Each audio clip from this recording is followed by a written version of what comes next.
Welcome back to the PowMr channel.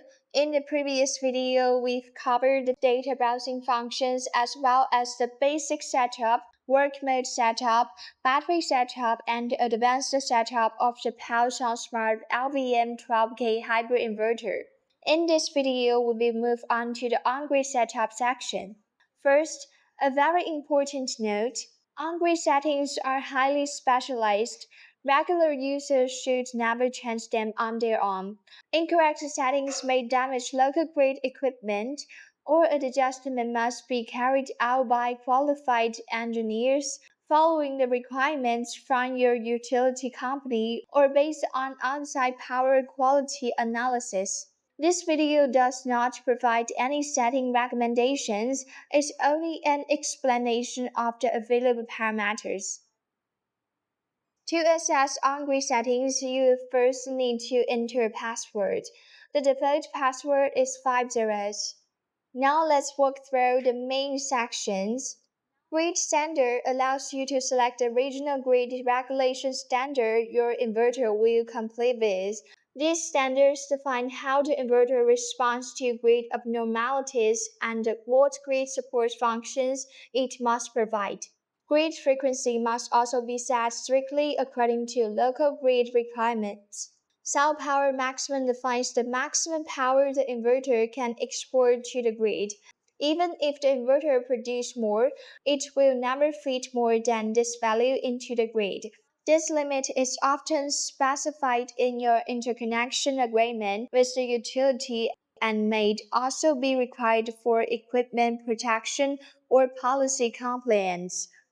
CD ratio tells the inverter the ratio of the external current transformer, so it can convert the small CD signal into the real current flowing through the grid line.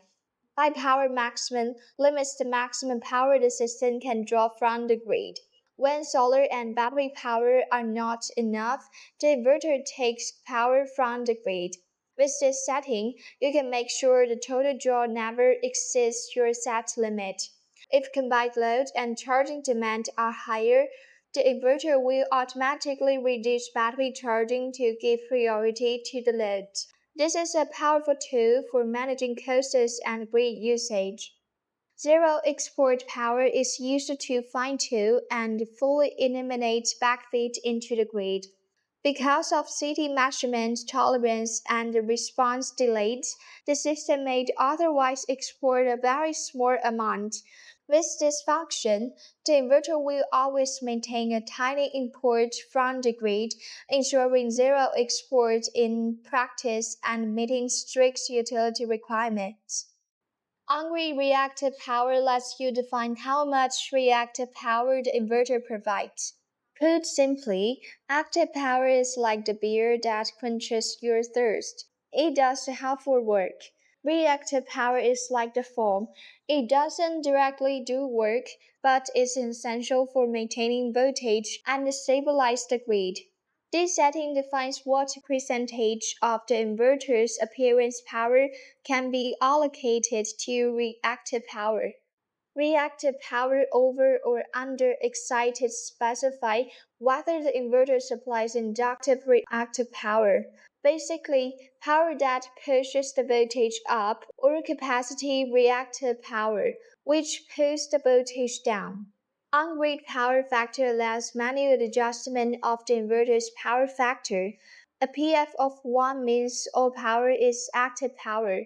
Low values like 0.9 or 0.8 means the inverter also handles reactive power, which reduces active output but can help stabilize voltage or support the grid when required by the utility.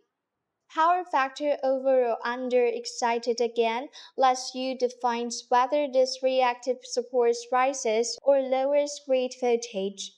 Next is inter-service.